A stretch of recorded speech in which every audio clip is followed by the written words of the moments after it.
Imagine it is the year 1150, and you are a nobleman recently returned from the Holy Land. You have seen a war you barely survived, and you want to do something that outlasts you. So you give land. 200 acres, a mill, a stream. You hand it to a small community of monks and lay brothers who have taken in men and women with a disease that rots the skin and the nerves, a disease everyone else in your world will not go near. You call it an act of mercy. The chronicles will call it piety, and for the next 400 years it will function as something else entirely, a machine for turning human suffering into permanent land ownership. That is the picture people carry of the medieval leper hospital, the Lazar house. Monks in robes, bowls of alms, the ringing of a wooden clapper warning healthy villagers to keep their distance. Candlelight prayer, quiet Christian charity at the edge of town. It is not a false picture, it is just an incomplete one. Here is what the pious donation does not show you. It does not show you that entering one of these hospitals for a person of any means frequently required handing over your worldly property first. It does not show you that the largest of these institutions grew not primarily through royal grants or noble gifts, but through the wills of the dying people inside them. It does not show you that by the 13th century, some town councils were writing to bishops and to the crown, not to complain about how the lepers were treated, but to complain that the hospitals had become too rich, too tax-exempt, and too good at accumulating land that would never again generate a farthing in municipal revenue. And it does not show you that when the disease itself began to fade from England in the 14th century, dozens of these institutions did not close in relief. They had a different, more uncomfortable problem. Their business model depended on a steady supply of dying property owners, and that supply was drying up. On the surface, this looks like an act of Christian mercy, funded by charity, existing to comfort the afflicted. Underneath, in a surprising number of cases, it operated as a permanent, tax-exempt land acquisition vehicle, one whose main asset stream was not donation, but forfeiture, and whose eventual crisis was not caused by cruelty or corruption alone, but by success. The disease it was built to house was disappearing. By the end of this, you will understand why some of England's leper hospitals became larger landholders than many of the parishes around them. Why the sickest and most stigmatized people in medieval society were, paradoxically, sitting on a form of leverage almost nobody else had. Why a hospital could grow richer even as the number of patients inside it shrank, and why the same institution built to shelter the dying eventually had to reinvent itself, sell itself, or simply cease to exist. Not because charity ran out, but because the economics underneath it changed. Start with what a founder was actually buying when he endowed a Lazar house, because it was rarely just shelter for the sick. Roger de Mowbray, a young nobleman who had fought in the Second Crusade and encountered the Order of St. Lazarus in the Holy Land, returned to England and granted land at a site in Leicestershire that would come to be called Burton Lazars. 2 carucates, roughly 200 acres along with the income from a mill. That is the entry price of a founding gift. Not a token, but a working agricultural asset, chosen specifically because land generates income indefinitely, while a one-time cash gift does not. What Mowbray was buying with that land was not medical care for strangers. It was intercession. In a religious worldview built around purgatory and the power of prayer to shorten a soul's suffering after death, a community of lepers was uniquely valuable because leprosy sufferers were widely believed to occupy a strange, doubled position. Cursed by disease, yet also spiritually close to Christ, who had touched lepers in Scripture when no one else would. A gift that supported them was believed to generate an unusually potent stream of prayers on the donor's behalf, for as long as the institution survived. Founders were not purchasing charity. They were purchasing perpetual spiritual return on a landed investment, and land was the only asset medieval society trusted to compound value across generations. But Burton Lazars and houses like it were not funded once. They were funded continuously by an entry mechanism almost nobody associates with medieval hospitals today: the incoming patient's own estate. Leprosy in the 12th and 13th centuries was not a disease confined to peasants. It struck the nobility, the clergy, and the merchant class as readily as it struck anyone else. When a person of property contracted the disease, their choices narrowed fast. Family members, terrified of contagion and of the social stigma attached to the household, often pushed for separation. A Lazar house offered exactly that: removal from the community, spiritual legitimacy, and continued religious life. What it typically required in exchange was that the incoming resident's possessions, land, movable wealth, sometimes an entire estate, passed to the institution, either on entry or by a will drawn up once inside. Records from multiple English hospitals show wealthy incoming lepers arriving with contributions from their own families and friends alongside them, and dying residents overwhelmingly leaving what remained of their property to the house that had taken them in. Here is where the mechanism becomes genuinely strange, in a way that has almost no modern parallel. In most charitable institutions, wealth flows in from outsiders who are healthy and want to help those who are not. In the Lazar house system, a meaningful share of wealth flowed in from the sick themselves, priced into the terms of their own admission. The disease was, in a brutal economic sense, the intake valve. And because a leper's property transferred to a religious institution rather than to secular heirs, it left the ordinary cycle of taxation, feudal dues, and inheritance disputes entirely. It became permanent, tax-exempt, ecclesiastical land, the medieval equivalent of moving an asset into a trust that never terminates and never pays tax again. This is where the entry price scales into something municipalities eventually found alarming. A single grant of 200 acres is a rounding error against the wealth of an English county. But multiply that by decades of additional gifts from patrons seeking intercession, by a continuous trickle of estates from incoming lepers of means, by legacies left in wills, and by outright acquisitions of smaller, struggling hospitals absorbed into larger ones, and the arithmetic compounds in one direction only. Land does not get sold back, it gets accumulated. By the 13th century, the larger and wealthier Lazar houses were expanding their tax-free landholdings precisely because dying residents kept willing their estates to the institution, and this was happening at a scale that worried financially strapped town governments. Enough that by the 15th century, several municipalities pushed for tighter oversight of hospital finances. You do not regulate an institution for being too poor. Now look at the machine that actually made this money, because it is easy to assume the Lazar house's core business was medical care, and that assumption obscures what was really generating value. Medical care for leprosy in this period was, by modern standards, minimal. Rest, prayer, a controlled diet, occasional bathing in mineral or spring water, believed to have healing properties, and isolation. It was not expensive to provide, and it was not what patrons were paying for. The actual revenue engine had 3 components, and none of them required curing a single patient. The first was land rent. Once a hospital held agricultural land, whether granted at founding or accumulated through legacies, that land was leased to tenant farmers who paid rent in cash, grain, or labor obligations, exactly the way a monastery or a lord's manor operated. This was passive, recurring income entirely independent of how many lepers the house currently sheltered. The second was what we would now call intercessory services, sold to the living. Wealthy patrons paid, sometimes through one-time grants and sometimes through ongoing arrangements, to have the community of lepers pray for their souls, say masses in their name, or maintain a chantry. Some houses effectively functioned as small chantry operations, wrapped around a charitable core generating income from the wealthy that had nothing to do with the number of beds occupied. The third, and the one that made the whole model self-reinforcing, was the entry and legacy pipeline already described. Incoming patients' property and outgoing patients' wills. This revenue stream had a peculiar feature. It scaled with the reputation of the house, not its patient capacity. A well-regarded, well-connected Lazar house attracted wealthier entrants and larger legacies, which funded better buildings and stronger political protection, which in turn attracted the next wealthy entrant. Reputation compounded like capital. Here is the part that should make you stop and reconsider the whole picture.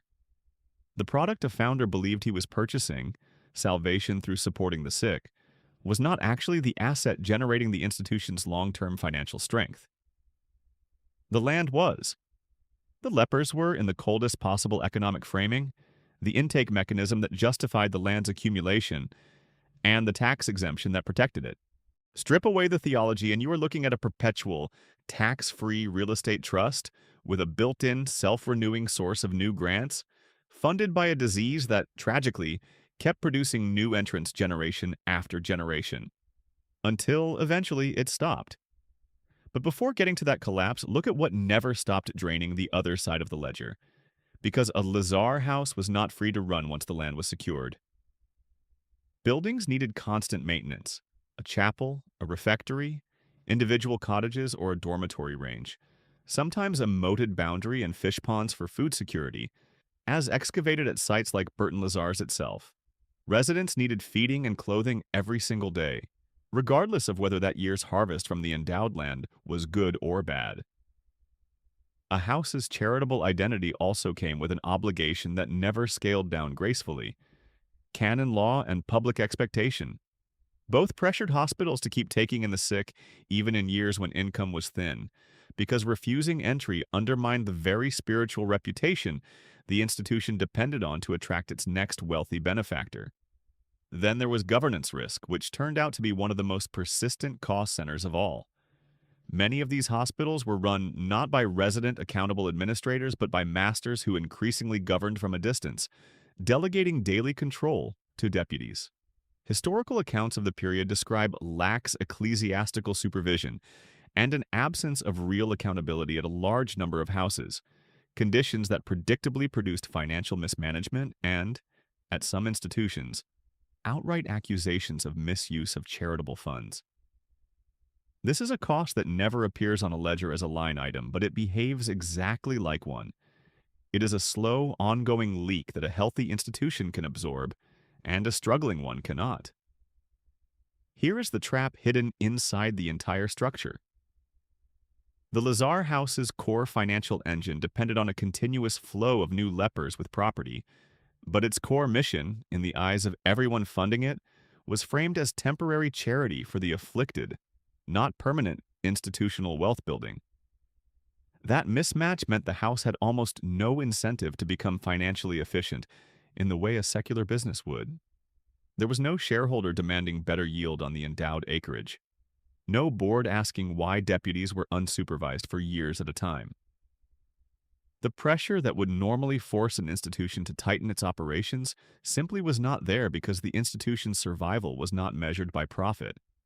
It was measured by continued royal charters, continued noble patronage, and continued admissions. As long as those kept coming, waste could hide inside the endowment almost indefinitely. Now, walk through a simplified, illustrative model of how a mid-sized English Lazar house's annual economics might have looked at the height of the system in the 13th century, built from the patterns documented across multiple houses rather than a single verified account, because no complete surviving ledger of this kind exists for most institutions. Picture a house holding roughly 400 acres of endowed agricultural land, accumulated over a century through founding grants and successive legacies. At typical medieval yields leased to tenant farmers, that land might generate rent income equivalent to supporting perhaps 20 to 30 resident lepers and staff for a year, in grain, cash rents, and labor services combined. Add to that occasional lump sum gifts: a knight's estate willed to the house on his death after 5 years as a resident, a merchant's family paying for his admission and future burial rights inside the chapel, a lord's annual grant in exchange for prayers, all irregular, unpredictable in timing, but reliably arriving often enough to fund building repairs and expansion.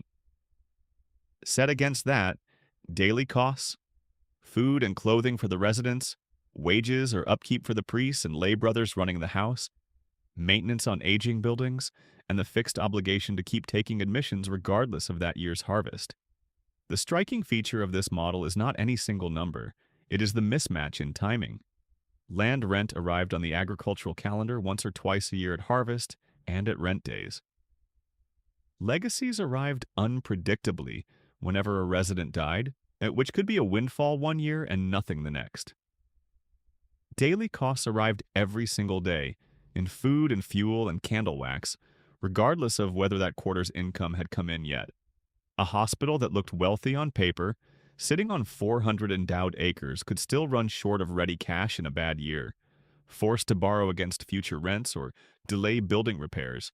Precisely the kind of asset-rich, cash-poor position that shows up again and again across very different kinds of institutions throughout economic history, from medieval hospitals to modern shopping malls.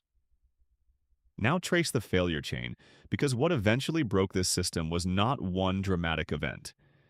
It was a sequence, and the sequence started with something that sounds, on its face, like good news. Leprosy began to decline in England. The first shock landed earlier and harder than the disease's retreat, however. The early 14th century brought a run of catastrophic harvests and famine across Europe, straining every landholding institution, Lazar houses included, at exactly the moment their tenant farmers were least able to pay rent.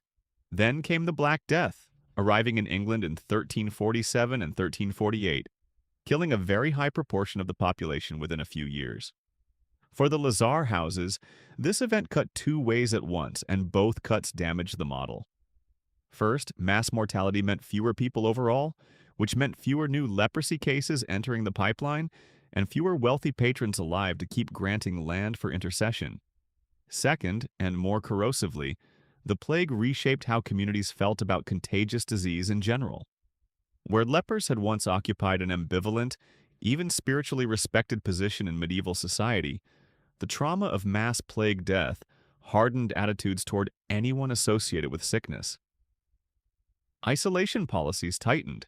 Suspicion replaced the older mixture of fear and reverence. The social value of supporting a leper house, the spiritual capital a donor believed he was purchasing, began to erode. Layered on top of that came the epidemiological shift itself. For reasons scholars still debate, whether a milder bacterial strain gradually displaced a more virulent one, whether population-level immunity increased, or whether improving living standards played a role, the actual prevalence of leprosy in England fell sharply across the 14th and 15th centuries. Fewer than 24 new leper hospitals were founded in the entire period after 1350, compared with the roughly 300 established in the 2.5 centuries before it. That number alone tells you the market for founding new houses had essentially collapsed. Follow the chain forward from there. Fewer new leprosy cases meant fewer wealthy entrants bringing property with them. Fewer wealthy entrants meant the entry and legacy revenue stream, the one that had funded expansion for 2 centuries, slowed to a trickle. With admissions falling and the original charitable purpose fading, the moral case for continued noble patronage weakened, so the flow of new founding-style grants dried up too. Institutions were left holding large, valuable, but now static endowments of land, still generating rent, but with a shrinking population of the very people the endowment existed to serve. At the same time, the governance weaknesses that had always existed, absentee masters, unsupervised deputies, occasional misuse of funds became far more dangerous once there was no fresh stream of legacies to paper over losses. A hospital that could once absorb a bad decade because next year's rich widow's estate would arrive on schedule now had no such cushion. The final link in the chain was political rather than epidemiological. Institutions holding large tracts of land under religious cover, but with a dwindling functional purpose, were exactly the kind of target that became vulnerable when Henry VIII's government began dissolving religious houses in the 1530s. Many surviving Lazar house lands were seized, sold, or granted to secular owners during the dissolution of the monasteries, the same process that swept through England's abbeys and priories. Burton Lazars itself, by then the headquarters of its order in England and the wealthiest of these institutions, held on to its manors right up until that final wave. Smaller houses had, by that point, often already quietly transformed into something else entirely. That transformation is the real ending of this story, and it is worth pausing on, because it is the clearest case where you can watch an institution's true underlying asset reveal itself once the original justification for holding it disappeared. Facing a collapsing population of leprosy patients, but sitting on productive, income-generating land and buildings, a number of these hospitals simply repurposed themselves. St. Nicholas's Hospital at Harbledown, founded in the 11th century and operating as a Lazar house until around 1400, converted into an almshouse for the elderly and disabled poor, and, remarkably, still functions as sheltered housing today, nearly 1,000 years after its founding. The Hospital of St. Mary Magdalene near Bridport in Dorset followed a similar path, continuing for centuries afterward as an almshouse for 8 poor women under the name of the Magdalene Charity well into the 20th century. St. Bartholomew's Hospital in Oxford, originally founded to house a dozen lepers, had its resident count quietly reduced over time, and its endowment was eventually redirected into the founding of Magdalen College, one of Oxford University's wealthiest institutions, an almost perfect illustration of medieval charitable land, being absorbed into an entirely different kind of enduring institution once its original purpose had run its course. None of these outcomes required the underlying land or buildings to lose value. The disease that justified holding them simply disappeared, and the asset, being real property rather than a service, did not disappear with it. It got reassigned. There is also a second, quieter business hiding inside the first one, and it has to do with where these hospitals were built. Lazar houses were almost never placed deep inside a town or hidden away in remote countryside. They were sited deliberately at the edge of settlements or in rural areas, at crossroads and along major travel routes. The stated reason was practical and even compassionate.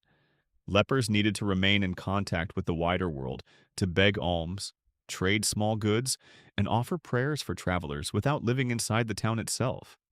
But that siting decision had a second effect that had nothing to do with charity. Land at the edge of a growing medieval town, or astride the road that merchants, pilgrims, and royal messengers used every week, was not worthless land. It was frontier land, the kind that quietly gains value as a town expands outward over the following centuries. A hospital endowed with acreage just outside a city gate in the 12th century was not simply holding farmland. It was holding a position, the medieval equivalent of owning the parcel next to a highway interchange before anyone has built the interchange. Centuries later, when some of these sites were absorbed into growing towns, folded into university land, or sold off at dissolution, that positional value, invisible in any 13th century account book, turned out to be one of the most durable parts of what the institution actually owned. It is worth holding two versions of this system side by side to see how sensitive the whole model really was to conditions outside anyone's control. In a good year, the pattern looked stable and even prosperous. Harvests on the endowed land were solid, rents arrived on schedule, the region was free of famine or plague, and the ordinary rhythm of noble patronage continued, a knight granting a small parcel in exchange for prayers, a merchant paying for his mother's admission, an occasional wealthy entrant whose estate, once willed to the house, funded a new wing or a repaired roof. Under those conditions, a well-run house could expand its landholding modestly every decade, exactly as Burton Lazar's did across the 12th and 13th centuries, absorbing the assets of smaller, struggling houses nearby almost the way a stronger competitor buys out a weaker one.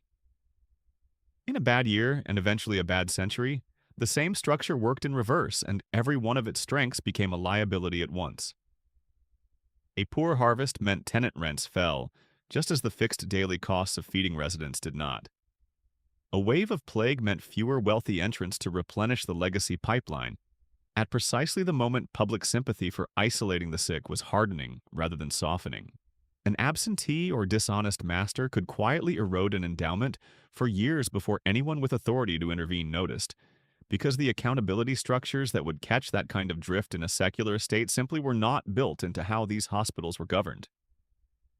And because so much of the institution's wealth was locked into land rather than liquid reserves, a hospital could be on paper one of the richest landholders in its county and still be unable to cover an urgent repair bill or a bad year's shortfall without borrowing against future income it was not certain to collect. The distance between the good year version of this system and the bad year version was not a difference in how much land the house owned. It was a difference in the timing and reliability of the cash the land could actually produce, which is exactly the gap that, compounded across a century of demographic collapse, eventually broke most of these institutions or forced them to become something else. Now consider who actually captured value across the 2.5 centuries this system ran, because the winners were rarely the people the system was ostensibly built to help. Founding patrons, the nobles and kings who granted the initial land, purchased something that was, from their own worldview, extremely durable. Perpetual intercessory prayer and a public reputation for piety, delivered at a cost that, once granted, required no further payment from them or their heirs. That is a strong return relative to price. The institutions themselves, particularly the larger and better managed ones like Burton Lazar's, accumulated real compounding landed wealth across generations, eventually controlling manors far beyond their founding grant, having absorbed the lands of smaller, failing Lazar houses outright, the way a larger business acquires a struggling competitor's assets during a downturn. Absentee masters and unsupervised deputies at poorly governed houses captured value too, quietly, through the mismanagement and occasional outright misappropriation that contemporary sources describe. And in the final act, the crown and its favored grantees captured the largest single transfer of value in the whole story, when dissolution-era land seizures moved centuries of accumulated ecclesiastical property into secular hands almost overnight. The people who bore the risk, meanwhile, were the residents themselves. And this is where the story stops being an interesting case in property law and becomes something more sobering. A person entering a Lazar house was frequently handing over the entirety of their remaining worldly security, their land, their movable wealth, their standing, in exchange for shelter, spiritual community, and care during an incurable, disfiguring illness. They had essentially no leverage to negotiate those terms. They were, in the most literal economic sense, a captive counterparty. Whatever bargain existed between a dying leper and the institution taking their estate was never a bargain between equals. So, what were founders, patrons, and society actually buying when they built and supported a medieval leper hospital? On the surface, care for the incurably sick, an act of mercy dressed in stone and ritual. Underneath, in institution after institution, a self-funding, tax-exempt land acquisition engine financed disproportionately not by outside charity but by the forfeited estates of the very people it sheltered. An engine that could keep compounding for as long as the disease kept producing new entrants with something left to give. The building at the edge of town, the chapel with its sloped floor built for washing after services, the wooden clappers warning strangers to keep their distance. None of that was the business. It was the visible container. The actual system moving through it quietly for 2.5 centuries was land changing hands from the dying to the permanent, and only stopping when there was no one left, sick enough and wealthy enough to keep the transfer going.